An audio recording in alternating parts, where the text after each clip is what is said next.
Jakarta bukan sekedar sebuah kota besar. Berbagai permasalahan yang cukup kompleks membelit Jakarta sebagai sebuah ibu kota negara. Macet, banjir, dan urbanisasi menjadi masalah yang seolah tidak berujung.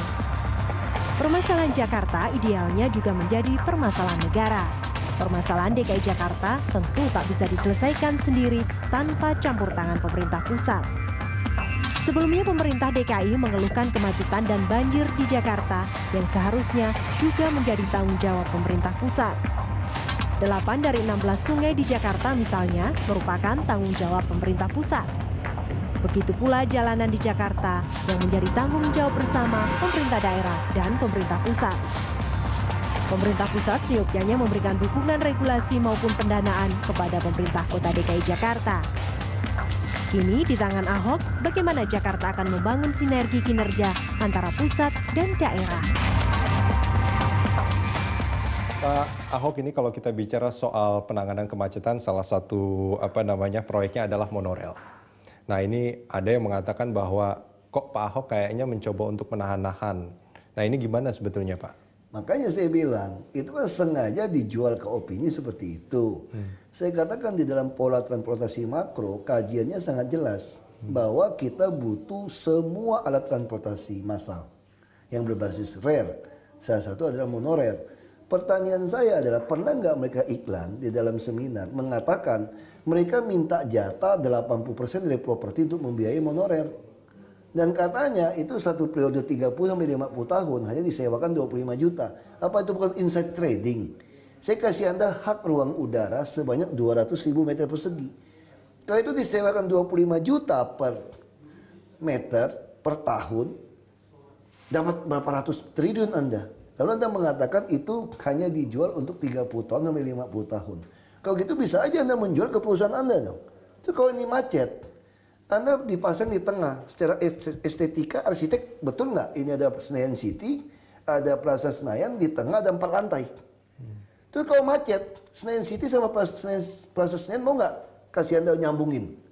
Terus bisa nggak di tengah tiang begitu kurus menahan 4? Itu masih banyak harus dijawab dari Anda gitu loh. Terus kalau saya ragu Anda punya uang nggak? Karena zaman Pak Yusuf Kalla, Pak Yusuf Kalla perintahkan Pak Ibu Sri Mulyani, kalau kekurangan penumpang dibayar oleh negara. Itu pun Anda tidak bisa mendapatkan kredit pinjaman dari bank. Artinya ada dua kemungkinan. Bank tidak mau kasih Anda kredit karena bank meragukan properti Anda bisa jalan. Atau Anda jual. Atau bank minta Anda 30% uang untuk sebagai modal dasar. Sebagai syarat bank pinjamin 70%. Ternyata nggak jalan. Artinya apa? Ada sesuatu yang salah di Anda. Lalu kami berusaha membantu Anda supaya hidup lagi. Lalu apa yang terjadi? Saya minta Anda bank garansi saja, hanya jaminan lu bank garansi. 5% Anda tawar 0,5% sampai 1%. Bagaimana Anda bisa punya 30%? 5% aja Anda tidak sanggup memberikan jaminan. Nah, terus lagi pula, yang harus dilakukan monorail apa? Monorail kan sifatnya lebih pendek, lebih sifat tourism. Harusnya begitu macet adanya stasiun, wisata, museum, mall, hotel, kantor di tengah ibu kota Jakarta ini, harusnya mereka dihubungi oleh monorer. Tapi traiknya kalau saya roba, Anda tidak bisa lagi, mesti tender. Karena Anda hak istimewa kemarin ditunjuk oleh Presiden. Nah, pertanyaan saya, mall begitu macet, mau nggak suruh pasangin monorer? Suruh mall yang bangunin? Mall mana mau? Mall saya udah laku, ngapain saya bangunin kan? Lalu Anda mau bangunin saya monorer, Anda syaratkan saya kasih Anda 200.000 meter persegi. Kalau itu dilakukan, ya impas dong saya, bisa-bisa saya tekor. Monorer yang Anda bangun ngurusin untuk penumpang mall baru, bukan Bandung mall yang lama. Kalau gitu impas, kenapa saya nggak tender saja? Tawarkan kepada seluruh orang di Jakarta, mau nggak di tengah ibu kota, saya kasih hak udara bangun 200.000 meter persegi. Yang mau dapat itu, syaratnya bangunin saya monorer yang menghubungkan semua mall. Kalau 200.000 kurang, 400.000 deh. Saya lebih baik begitu kan? Kasih Anda bangun properti, mewajibkan Anda bangun monorer. Daripada kasih Anda monorer, kalau Anda buang gimana? Anda jual murah-murah properti kepada perusahaan Anda juga. Lalu begitu nyangkut, Anda pesta pora, nyewain. Perusahaan monorer ini rugi propertinya dijual pas-pasan. 30 tahun 25 juta per 30 tahun. Perusahaan Anda jualnya mungkin 20 juta per tahun. Enak aja di lu. Ngapain kasih kamu kalau gitu? Minta 5% nggak punya duit. Bukti apa? Kalau nggak percaya, coba lihat reklamasi pulau. Laut belum diuruk saja, orang udah jual 40 juta, 50 juta per meter. Ini di tengah ibu kota, jalan utama, kira-kira laku nggak kalau dia dapat surat dari kami untuk jualan itu?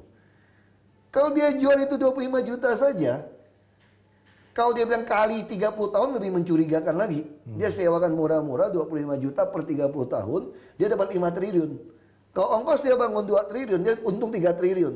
Dia untung 3 triliun, kalau dia mau bangunkan monorail, pinjam lagi dia 7 triliun. Ya. Apa ini nggak berbahaya pakai modal kita untuk membangun? Ada duit, store 5%-nya nggak sanggup. Solusinya gimana Pak Ahok? Solusi kalau kita pelajari udah semua nggak bisa, ya kita beauty contestkan saja ke orang. Pernah nggak mereka cerita bahwa dia mau minta 200.000 meter persegi properti? Nggak pernah. Cuma ngomong Jakarta begitu macet, dibutuhkan monorail, ditolak kayak Wagub, tolak nenek lu. Gua aja berdebat nggak berani. Sekarang kirim surat baik-baikin saya. Kita mau nurut Anda, dia mau lakukan apa saja. Saya nggak usah ribut, public hearing aja. Lu kirim 1000 orang pintar lu debat sama saya tunggu. Kalau kita melihat kan sebetulnya kemarin ada pembangunan misalkan Rusunawa yang katanya untuk orang berpenghasilan tertentu, tapi ternyata yang memiliki juga orang-orang yang lagi kita sikat. Yang kaya-kaya. Ini kita lagi sikat. Kita udah ketemu caranya. Anda kalau tinggal di Rusunawa harus ber-KTP Rusunawa. Nah kalau Anda punya rumah tempat lain, Anda mikir mau pindah. Terus harus ada surat perjanjian. Harus didebit rekening oleh bank. Nah kita lagi lakukan. Ini kan ada permainan oknum di dalam, dijual-jualkan.